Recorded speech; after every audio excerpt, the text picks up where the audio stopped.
పరిశుద్ధులను మన ప్రభు అయిన యేసుక్రీస్తు నామంలో మీ అందరికీ శుభాభివందనాలు తెలియపరుస్తున్నాను.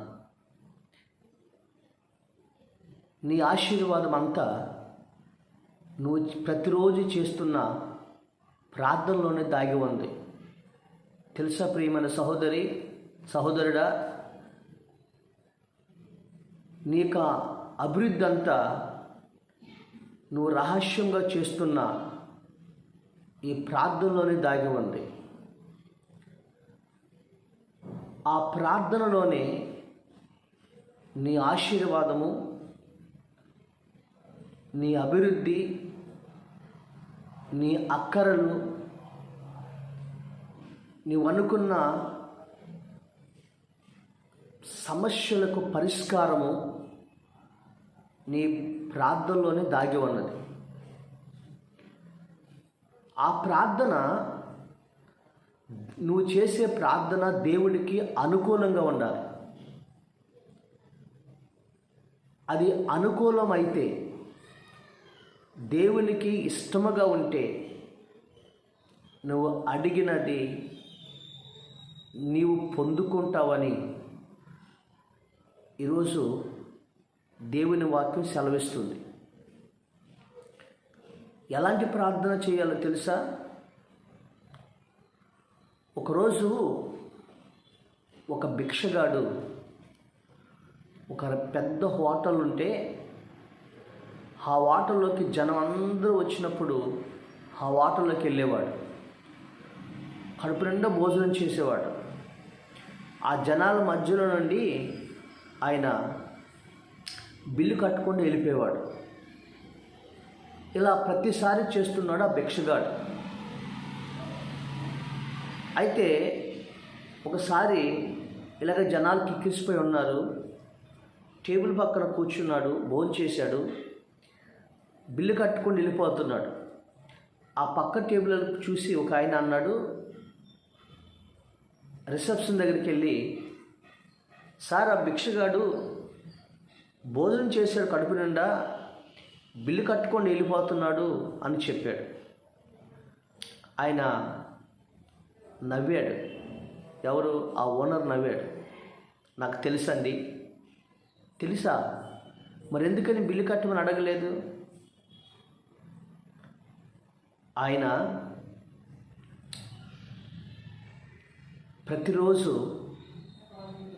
నా హోటల్ ముందు కూర్చుని దేవుని ప్రార్థించేవాడు. ప్రభువా, ఈ హోటల్ అంతా కూడా జనాలతో నిండిపోవాలి.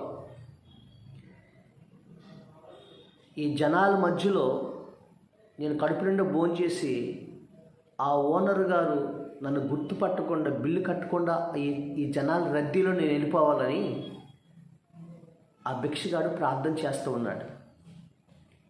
నేను చాలాసార్లు ఆలోచించాను. అంటే అతడు కడుపు నిండా అన్నం తినడం కోసం నా హోటల్ని జనాలతో నింపమని ప్రార్థన చేశాడు. ఆ భిక్షగాడు ప్రార్థన చేస్తున్న దగ్గర నుండి నా హోటల్ అంతా కూడా జనాలతో నిండిపోయి మంచి బేరం వచ్చి అద్భుతంగా ఈ హోటల్ అభివృద్ధి చెందుతుందండి. అందుకే అతన్ని నేనే కావాలని కడుపు నిండా భోజనం పెడుతున్నాను అన్నాడు. దేవుని స్తోత్రం కలుగునుగా. మన ప్రార్థన కూడా స్వార్థపూరితమైన ప్రార్థన ఉండకూడదు. దేవునికి అనుకూలమైనదిగాను, దేవుడు ఇష్టపడేటట్లుగాను మనం ప్రార్థన చేయాలి.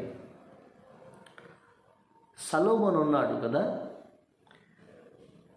మొదటి రాజుల గ్రంథం 3వ అధ్యాయం 9వ వచనంలో చూస్తే సొలొమోను ఏమని ప్రార్థన చేశాడో తెలుసా? ప్రభువా, ఎంత గొప్పదైన ఈ రాజ్యంలో ఎంతమంది నీ ప్రజలకు న్యాయముగా తీర్పు తీర్చడానికి నాకు బుద్ధిని, వివేకము కలిగిన హృదయమును నాకు దయచేయమని సొలొమోను దేవుని సన్నిధిలో ప్రార్థన చేశాడు. వెంటనే దేవుడు అన్నాడు, సొలొమోను నీ కోసం ప్రార్థన చేయాలి కదా. నువ్వేంటి ఈ దేశం కోసం, ప్రజల కోసం ప్రార్థన చేస్తున్నావు అని దేవుడు అడిగితే, ప్రభా నేను న్యాయంగా తీర్పు తీర్చాలంటే, ఈ ప్రజలకు చక్కగా పరిపాలన అందించాలంటే నా జ్ఞానం సరిపోదు, నీ ప్రజలకు న్యాయం తీర్చడానికి నాకు వివేకం గల హృదయం కావాలి అని అడిగాడు. అది దేవుడికి అనుకూలమైంది. సొలొమోను నీ ప్రార్థన నేను గ్రాంటెడ్ చేశానన్నాడు. దేవుని స్తోత్రం కలుగునుగా. సొలొమోను తన కోసం అడగల, దేవుని ప్రజల కోసం అడిగాడు. అప్పుడు సొలొమోను దేవుని ప్రజల కోసం అడిగినందుకు దేవుడు న్యాయమైన అతని హృదయం ఇచ్చాడు, న్యాయంగా పరిపాలన చేశాడు. అంత మాత్రమే కాదు, సొలొమోన్ని ప్రపంచంలోనే గొప్ప జ్ఞానవంతుడిగా చేశాడు. సొలొమోనుని అంత జ్ఞానవంతుడిగా అతను ఆశీర్వదించబడ్డాడు. ఒక పక్క తన ప్రజల యొక్క కార్యము నెరవేర్చబడుతుంది, మరోపక్క సొలొమోన్ని కూడా దీవించాడు. ప్రియమైన దేవుని బిడ్డ, దేవుడికి ఇష్టమైన ప్రార్థన చేస్తే ఆ దేవుడు నీ యొక్క కార్యాన్ని నెరవేరుస్తాడు. నువ్వు అడిగింది దేవుడు ఇస్తాడు. ఆ సొలొమోన్ని దేవుడు ఆశీర్వదించాడు. ఈరోజు నువ్వు దేవుని ప్రజల కొరకు, నశించిపోతున్న ఆత్మల కొరకు విరిగి నలిగిన హృదయంలో ప్రార్థన చేస్తే దేవుడు నీ ప్రార్థన అంగీకరించి తన ప్రజలను దేవుడి మందిరంలోకి నడిపిస్తాడు, నశించిపోతున్న వారిని రక్షిస్తాడు. అలాగనే ప్రార్థించిన నిన్ను ఆశీర్వదిస్తాడు. కాబట్టి సొలొమోను ప్రార్థన దేవుడికి అనుకూలమైంది. మరి నీ ప్రార్థన ఎంతసేపు మన కోసమే కాకుండా దేవుడికి ఇష్టమైన ప్రార్థన చేయాలి. అప్పుడు సొలొమోను 45 సంవత్సరాలు యుద్ధము లేకుండా, కత్తి లేకుండా ఆయన నెమ్మదిగా పరిపాలన చేశాడు. భూపతులందరిలో సొలొమోను ఆస్వాదించాడు. ప్రపంచ రాజ్యాల రాజులందరూ సొలొమోను జ్ఞానాన్ని చూడటానికి వచ్చారు. ఆ సొలొమోను ద్వారా యెరూషలేము దేవాలయాన్ని దేవుడు నిర్మించాడు, ఆస్వాదించాడు. నిన్ను కూడా దీవిస్తాడు. తండ్రి యొక్క తండ్రి చిత్తం కొరకు కూడా ప్రార్థించి. రెండవదిగా హన్నా దేవుడి మందిరంలో భారమైన హృదయంతో ప్రార్థన చేస్తుంది. ఏమని ప్రార్థన చేస్తుందో తెలుసా ప్రియమైన సహోదరి? ప్రభువా, నాకు ఒక కుమారుని దయచేయండి, ఆ కుమారుని నీకు ఇచ్చేస్తాను అని హన్నా ప్రార్థన చేసింది. అప్పుడు దేవుడు అడిగాడు, అమ్మా అన్న, కుమారుని ఏమని అడిగావు, బాగుంది, మరలా కుమారుని నాకు ఇస్తానని చెప్పావు. అప్పుడు దేవుడు అన్నాడు, ప్రభా, నేను గొడ్రాలు అనే నిందను తీసివేయటానికి అడిగాను, కానీ నా కుమారుని నువ్వు నాకు ఇచ్చిన కుమారుని నీకే సేవకి ఇస్తాను అని దేవుడు అడిగితే అన్న ప్రార్థన దేవుడికి అనుకూలమైంది. హన్నాని దేవుడు ఏం చేసి తెలుసండి, చక్కని కుమారుడు దయచేశాడు. అన్నాకి గొడ్రాలని నిందను తీసివేశాడు.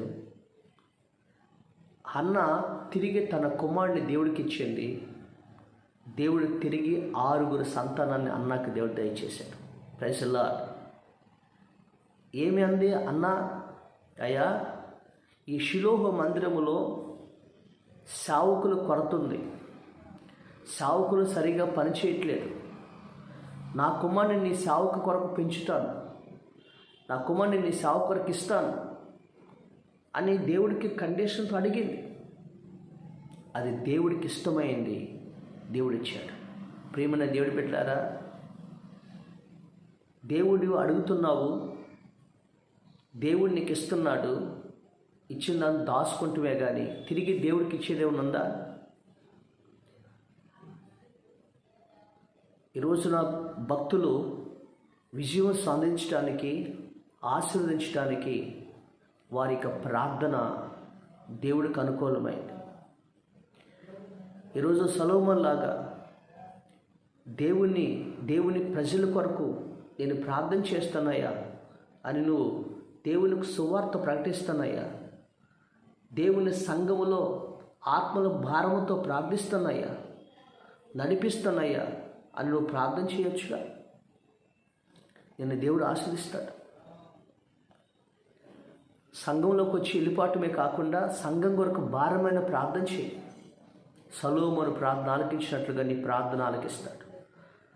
అయ్యా, నా కొడుకుని నీ పరిచర్యకు అప్పగిస్తానయ్యా, మందిరంలో కడగటానికి, మందిరం తొడవటానికి, అయ్యా మందిరం పని చేయటానికి నా కొడుకునిస్తానయ్యా. ఇదిగో నేను నీ కొరకు ఉపయోగపడతానయ్యా అని దేవుడి కొరకు ఎప్పుడైనా ఇచ్చావా?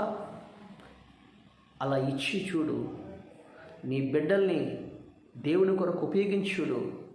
నీ బిడ్డల్ని దేవుడు సమూయేలు ప్రవక్తని ఆ దేశానికి అతని ఖ్యాతిగాంచిన వాడిగా దీవించాడు. ప్రజలు ఒక మంచి సేవకుణ్ణి అందించింది హన్నా. ఈరోజు ప్రియమైన దేవుని బిడ్డలారా, ప్రభు అన్నాడు, నువ్వు ప్రభుని అడిగితే నువ్వు అడిగిన దానికి అడుగుడి మీకు ఇవ్వబడు అన్నాడు. వెదకుడి మీకు దొరుకును, తట్టుడి తీయబడి అన్నాడు. ఆయన ఇస్తాడు. దేవుడికి అనుకూలమైన ప్రార్థన చేయి. నీ దీవెన రహస్యమంతా నువ్వు అడిగే ప్రార్థనలోనుంది. ఆ ప్రార్థన దేవునికి అనుకూలమైతే నీకు దేవుడు నీ ప్రార్థన గ్రాంటెడ్ అంటాడు. ఆ ప్రార్థన వలన నీవు ఆశ్రయించబడతావు. నువ్వు దేవుని కొరకు ఉపయోగపడతావు. నీ ధనం ఉపయోగపడుతుంది, నీ బిడ్డలు ఉపయోగపడతాడు. నీ ద్వారా దేవుని కార్యం జరుగుతుంది. ఆ దేవుని యొక్క ఆలయం కావచ్చు, ఆ దేవుడి మందిరం పని కావచ్చు, పరిచర్య కావచ్చు, ప్రతి విషయంలో కూడా దేవుడు నిన్ను జ్ఞాపకం చేసుకుంటాడు. నిన్ను, నీ పిల్లలను, నీ ఇల్లు అంతటిని ఈ రాజ్యంలో, దేశంలో ఒక పేరుగాంచిన కుటుంబంగా దేవుడు నిన్ను దీవించబోతున్నాడు. అలాంటి ప్రార్థన చేసుకోవాలని ప్రభు నీతో మాట్లాడుతున్నాడు. అలాంటి అనుకూలమైన ప్రార్థన చేయి. అసాధ్యమైన కార్యాలను పొందుకో. దేవుడు నిన్ను దీవించునుగాక. ఆమేన్. చిన్న ప్రార్థన చేద్దాం. పరిశుద్ధుడైన మా తండ్రి, ఈరోజు భక్తులు నాయన నీకు అనుకూలమైన ప్రార్థన చేశారు. వారు అడిగినవి పొందుకున్నారు. పొందుకొని మరలా నీకు ఇచ్చారు. ప్రభువా, నీవు వాళ్ళని ఉపయోగించుకున్నావు. ఈరోజు మేము కూడా నాయన అడిగి పొందుకుని దాచుకోవటమే కాకుండా నీ కొరకు ఉపయోగపడేగా, నీ బిడ్డలైతే నీ సేవకు ఉపయోగపడేవారుగా బిడ్డలు ఇవ్వటానికి సహాయం చేయండి.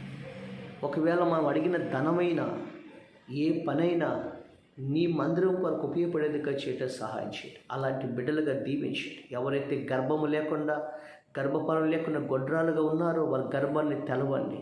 హన్నాకి ఇచ్చినట్టుగా సంతానం దయచేయండి. సొలొమోనుకి ఇచ్చిన చదువుకున్న బిడ్డల్లో మంచి జ్ఞానము దయచేయండి, విజయం దయచేయండి. ప్రభు, బిడ్డలు ఏం అడుగుతున్నారో అది సమస్తము వాళ్ళు సమకూర్చి జరిగించి నీ కొరకు బిడ్డలుగా దీవించండి. యేసు నామములో అడుగుచున్నాము తండ్రి. ఆమేన్. దేవుడు మిమ్మల్ని దీవించిన గాక.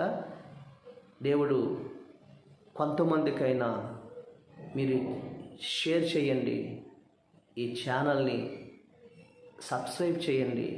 మీరు కూడా నాతో పాటు కొంతమందికైనా సువార్తను ప్రకటించిన వారు అవుతారు. పరలోకమందున తండ్రి మీకు ప్రతిఫలం కలిగిస్తాడు. దేవుడు మిమ్మల్ని దీవించిన గాక. God bless you.